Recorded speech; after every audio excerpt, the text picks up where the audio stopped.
Monsieur le Président, c'est un honneur de vous recevoir ici pour parler de l'avenir de la France, de l'Europe et du monde dans ce moment aussi décisif. Merci beaucoup. Merci à vous et merci de parler en français.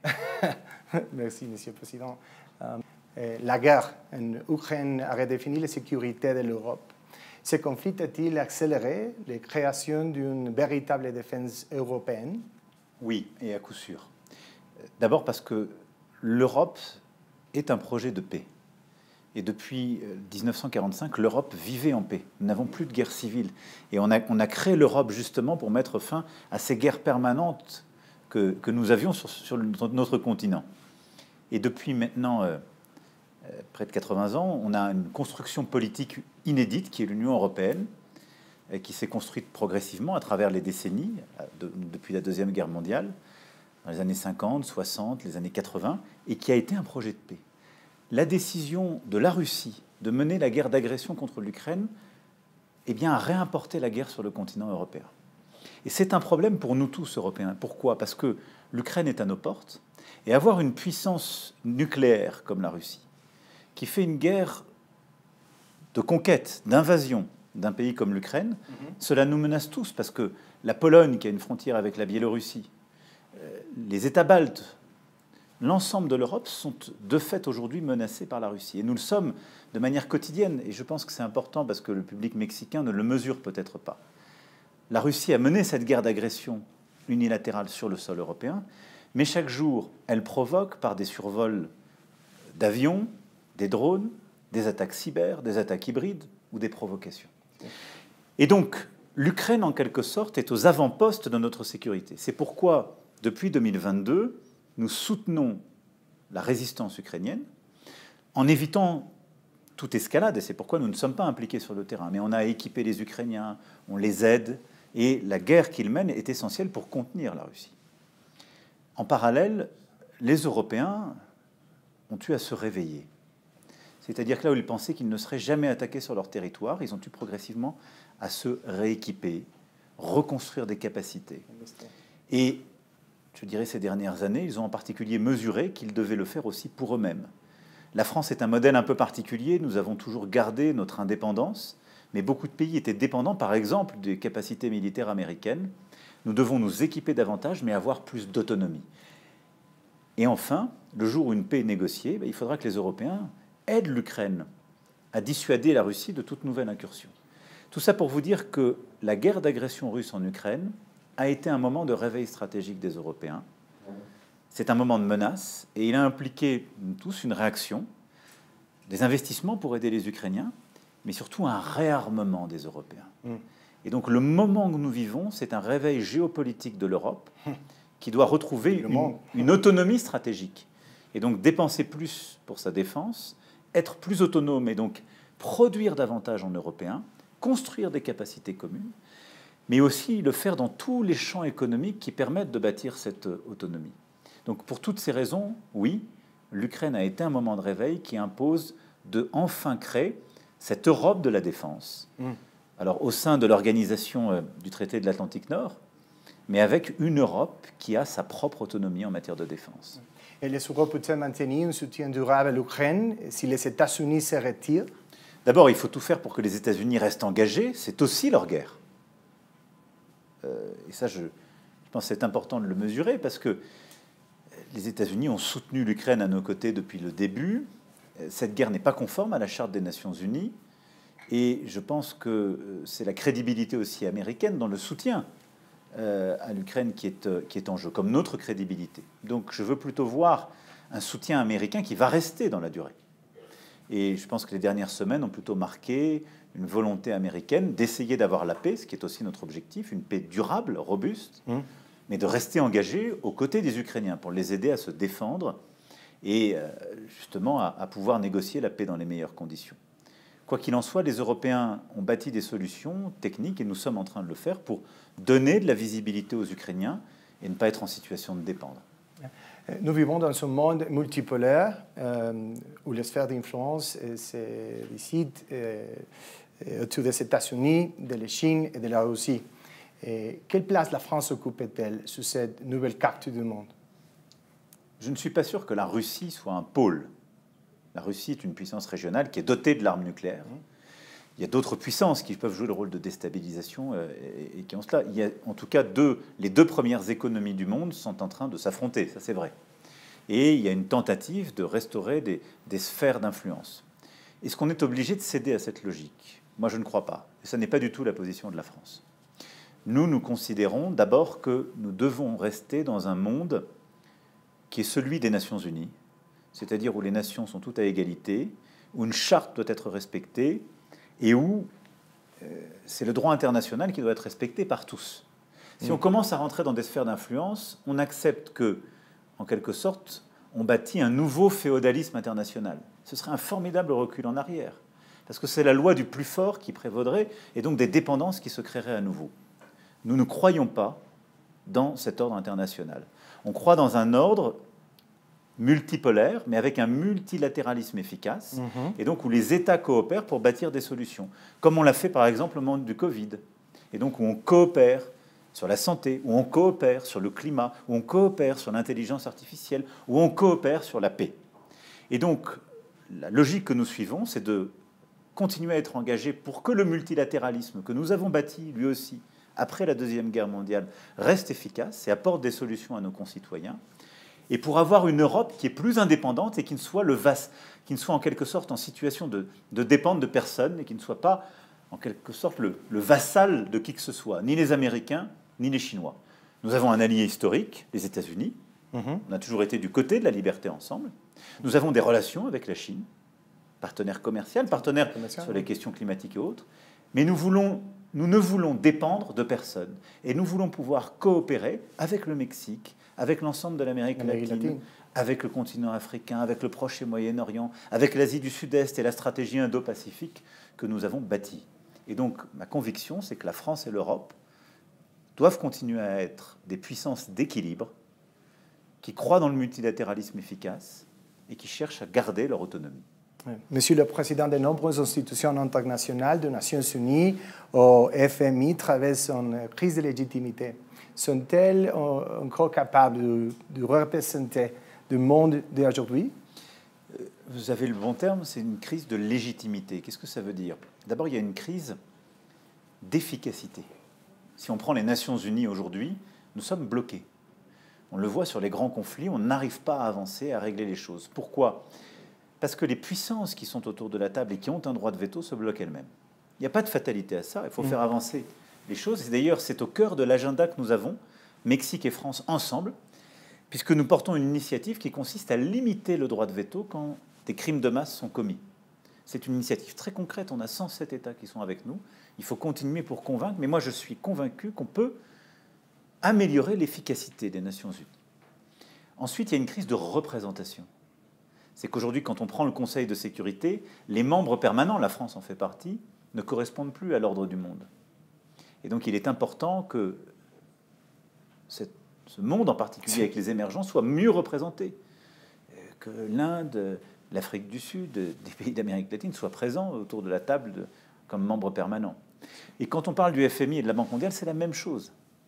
On a besoin d'améliorer la gouvernance, parce qu'elle a été construite avec justement des droits de vote qui sont beaucoup plus contraignants, et on a besoin d'améliorer son efficacité. C'est le cœur d'ailleurs d'un agenda qu'on a bâti à Paris en 2023, avec le pacte pour la prospérité des peuples et de la planète, le 4P, qui a pour but, entre autres, de réformer la gouvernance mondiale des grandes institutions financières que sont le FMI et la Banque mondiale, pour leur donner plus d'efficacité, plus de légitimité aussi. Et donc, pour toutes ces raisons, on est à un moment de refondation. Mais parce qu'on est à un moment de multicrise. C'est-à-dire qu'on a des guerres qui reviennent et des conflits qu'on n'arrive pas à régler. On a le changement climatique avec ses impacts directs. On a une crise sécuritaire avec la montée du terrorisme dans beaucoup de régions. Puis on a des grands défis collectifs, en particulier technologiques, et j'en passe. Donc pour toutes ces raisons, on a un ordre international qui est sous pression. Et c'est pourquoi c'est le moment propice pour le réformer. Donc il y a une solution à cette crise de légitimité, c'est rendre les choses plus efficaces, ce qu'on fait avec le Mexique en proposant de limiter le droit de veto, et améliorer la représentation et la représentativité à l'ONU, à la FMI et à la Banque mondiale. Tout à fait, mais la France peut-elle jouer un rôle moteur dans les réformes? la France, en tant que puissance dotée de l'arme nucléaire, membre permanent du Conseil de sécurité, avec la présidence du G7 que nous prendrons l'année prochaine, peut jouer ce rôle, mais pas seul, avec d'autres, et c'est conforme à ce que je vous dis depuis tout à l'heure. C'est-à-dire on peut le faire si on s'associe avec des grands émergents, si on arrive à être aussi un pont, en quelque sorte, entre les États-Unis et la Chine. Et pour moi, l'un des grands défis des prochains mois, c'est d'essayer d'améliorer l'efficacité de cette gouvernance, mais ça sera au cœur de notre G7, de régler les déséquilibres mondiaux. Et on voit bien aujourd'hui, et d'ailleurs le Mexique comme la France sont touchés par ça, on a une économie mondiale qui est en train de se dérégler. Les États-Unis règlent leurs déséquilibres commerciaux par des tarifs, ce qui est inapproprié. L'Europe n'investit pas assez. La Chine sursubventionne ses entreprises, créant des surcapacités qui viennent déstabiliser nos marchés, parfois faire du dumping, et manque de demande intérieure. C'est par la capacité à coordonner nos agendas et nous remettre dans la bonne direction qu'on peut régler ça. Exactement d'ailleurs comme quand au milieu des années 70, on a su bâtir le G7 entre quelques-uns pour régler les déséquilibres monétaires et financiers qui apparaissaient.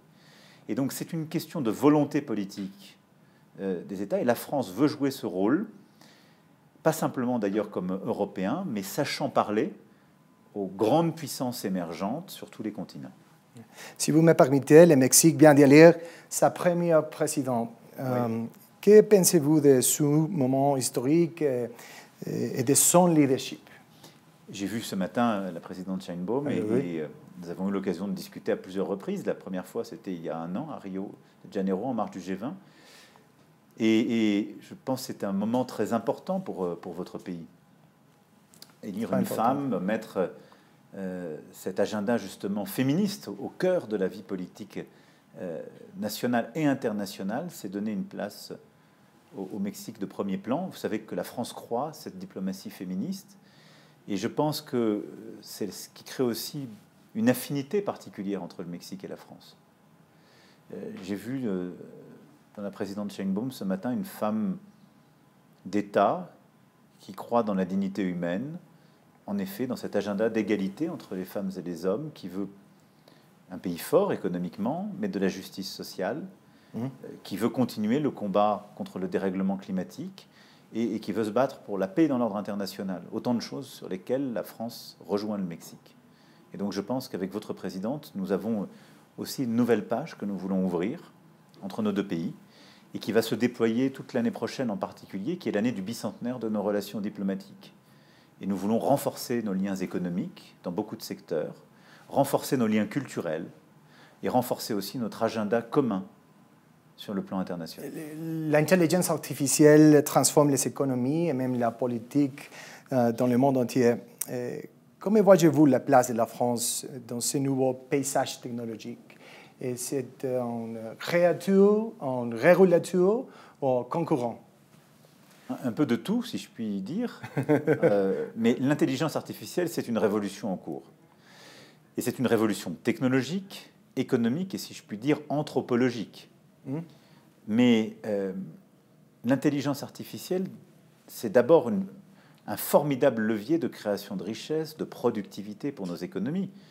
Et au fond, c'est un moment où la machine est apprenante, grâce à des capacités de calcul qu'on a mobilisées et qui sont extraordinairement importantes, et elle permet de computer des données qu'on ne pensait pas possible de computer, de créer des modèles justement d'intelligence artificielle dite générative, mais aussi de se décliner secteur par secteur et de complètement révolutionner l'énergie, la médecine, la productivité de nos services, de nos entreprises, l'efficacité de nos services publics, etc.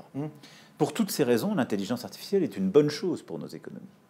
Dans le même temps, par ses usages, elle peut déstabiliser le fonctionnement de nos démocraties, de nos sociétés.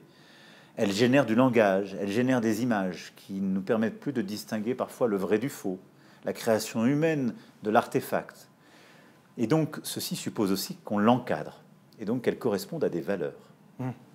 Et donc, comment nous voyons les choses? D'abord, la première chose, nous devons être des créateurs et des innovateurs. Parce que si on n'est pas dans le camp de ceux qui créent, qui innovent, on n'est pas dans le jeu, donc on ne sera plus là pour réguler. C'est pourquoi la France a bâti depuis 2018 une stratégie de l'intelligence artificielle. On l'a renforcée, déclinée au niveau européen. En février de cette année, nous avons reçu un sommet pour l'intelligence artificielle. Et au fond, le défi, c'est pour les Européens aujourd'hui de créer davantage de capacités de calcul, parce que c'est l'une des batailles clés, mais aussi de relocaliser nos données et d'avoir la souveraineté sur les données. Et donc la bataille aujourd'hui, c'est souveraineté sur nos données, souveraineté sur les capacités de calcul, et d'avoir des champions, justement, d'intelligence artificielle dans tous les domaines. Nous sommes en train de rattraper le retard, mais aujourd'hui, les États-Unis font la course en tête, la Chine est deuxième. Juste après, vous avez les Britanniques, les Français et les Canadiens, si je puis dire, qui sont et qui suivent. Si nous nous mettons ensemble, on peut y aller parce que c'est ces pays qui sont aussi affinitaires et qui croient dans un modèle ouvert, si je puis dire, de l'intelligence artificielle. Et là-dessus, on peut et on doit bâtir un partenariat avec le Mexique. On a des vrais atouts pour réussir cette bataille. La France crée beaucoup de talents. On a une très bonne école de formation, de data scientists, de mathématiciens. Et on a l'énergie. La France produit beaucoup d'énergie, elle en exporte chaque année. L'année dernière, 90 TWh. Cette énergie est bas carbone, elle est pilotable parce qu'elle repose sur le nucléaire. C'est une chance parce que ces capacités de calcul de l'intelligence artificielle sont très gourmands en énergie. Ensuite, le deuxième défi, c'est l'adoption, la diffusion de l'intelligence artificielle. C'est le combat que nous devons mener. Il ne faut pas simplement avoir des champions, des acteurs, il faut que ça se diffuse dans tous les secteurs. Et donc là, dans quelques jours, on va avoir un sommet pour l'adoption de l'intelligence artificielle. C'est de s'assurer que nos services publics utilisent l'intelligence artificielle, que nos différents secteurs adoptent justement ces leviers de modernisation. Et puis le troisième élément, c'est d'être sûr que l'intelligence artificielle correspond à nos valeurs. Et donc qu'on ait en effet des règles. C'est-à-dire que on doit domestiquer cette intelligence artificielle. Elle doit être au service de l'humanité. Et elle ne doit pas la dérégler. Et c'est pourquoi, dans le même temps, nous allons aussi nous battre. Et ça doit être un combat à l'international. On ne peut pas le faire dans une seule zone géographique. Mais c'est ce qu'on a commencé avec les Britanniques et les Coréens, ce qui va être poursuivi dans quelques mois avec les Indiens, puisque c'est eux qui feront le prochain sommet. C'est d'avoir une même approche de l'intelligence artificielle qui permette de protéger nos enfants, qui soit un instrument qui permette d'améliorer l'éducation. Sans ça révèle les inégalités, la désinformation. Et qui permettent d'avoir des règles claires de responsabilité, qui protègent l'intégrité de l'information, qui protègent le fonctionnement de nos démocraties, qui ne viennent pas les déstabiliser, et qui, en effet, par une politique d'adoption plus équitable, évitent de recréer, d'accroître les inégalités. C'est un des grands risques du moment que nous vivons. Donc voilà, je ne le prends pas comme un dilemme, mais c'est un défi. On doit innover davantage. On doit réussir à diffuser l'adoption de l'intelligence artificielle dans les technologies, dans les différents secteurs technologiques. Et on doit, dans le même temps, penser une intelligence artificielle au service, justement, de nos sociétés. Et donc, assumer, en effet, de lui mettre des limites et de la réguler à l'échelle internationale. Finalement, Monsieur le Président, vous avez visité aujourd'hui le Musée d'anthropologie ici à Mexico. En France, le Bol du Louvre a relancé le débat sur la protection du patrimoine culturel. Au-delà de l'enquête, que nous dit cet événement sur le défi de préserver la culture dans le monde aujourd'hui? D'abord, je veux dire ici combien votre musée est sublime et est extrêmement impressionnant par la puissance des cultures olmèques, mayas, aztèques qui sont présentées et qui rendent extrêmement humbles et admiratifs. Ensuite, notre coopération archéologique, muséale, muséographique, scientifique est immense. Et d'ailleurs, nous aurons des échanges croisés l'année prochaine pour le bicentenaire entre des codex qui seront présentés pour la première fois de part et d'autre, ce qui permet d'avancer. Et je crois beaucoup, moi, à cette politique des musées, des établissements culturels. La France y investit beaucoup, et dans nos échanges, c'est un des axes prioritaires. Ceci ne doit pas nous faire oublier l'importance de la sécurité, de la sécurisation de nos grands monuments culturels, et en particulier de nos musées. Malheureusement, c'est à chaque fois quand il y a des drames ou des terribles événements que nous nous rappelons de cela. En 2019, Notre-Dame a brûlé, et on s'est rappelé qu'il fallait faire attention à la sécurité incendie. On a lancé ensuite un plan et on a rebâti Notre-Dame plus belle. Pour le Louvre, je vais être simple avec vous. Exactement. Nous avons commencé à interpeller une partie de la bande qui a mené ce vol. Les bijoux seront retrouvés, ils seront arrêtés, ils seront jugés. Et évidemment, nous l'avions déjà engagé dans un grand plan de réinvention, de renaissance du Louvre que j'avais annoncé il y a quelques mois. La sécurité du Louvre sera totalement repensée. Mais je veux aussi regarder devant, et je pense beaucoup à tous les personnels du Louvre qui ont été très traumatisés, comme tous les Français, par ce vol. Le Louvre est le plus grand musée du monde. Et donc, ceci ne doit pas nous le faire oublier. Et derrière, le Louvre, on le rebâtira aussi plus grand, plus sécure. Mais vous allez voir, on va réinventer une nouvelle entrée au Louvre, qui n'existe pas aujourd'hui. On va réouvrir le côté des colonnades de Perrault. On va complètement réinventer cet accès, recréer énormément de surface d'exposition. La Joconde aura un nouvel écrin, elle changera de lieu.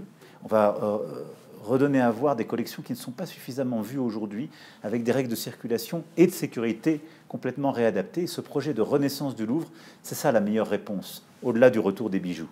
Voilà, donc vous pouvez compter sur la mobilisation des Françaises et des Français pour faire de ce qui s'est passé, et qui a été un choc pour tout le monde, l'occasion de sortir encore plus fort. C'est comme ça que je vois chaque épreuve, sortir encore plus fort. Monsieur le Président, je vous remercie.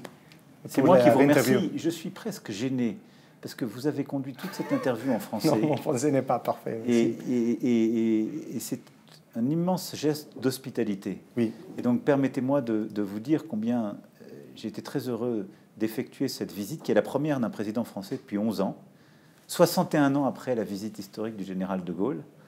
Et j'étais très heureux des échanges que j'ai eus avec votre présidente, de ce que j'ai pu voir, sentir aujourd'hui. Et je veux vous dire que vous pouvez voir la France comme un pays ami. Vous pouvez voir nos entreprises, nos créateurs, nos chercheurs comme des amis véritables. Parce que nous avons la force de cette histoire passée, mais surtout, je crois, une même lecture du monde et une même idée de ce qu'est l'humanité. Donc merci beaucoup de m'avoir offert l'occasion de le partager avec vous ce soir. Muchas gracias a usted y bienvenido a México siempre. Muchas gracias. Muchas gracias, presidente. Muchas gracias. Muchas gracias. Gracias.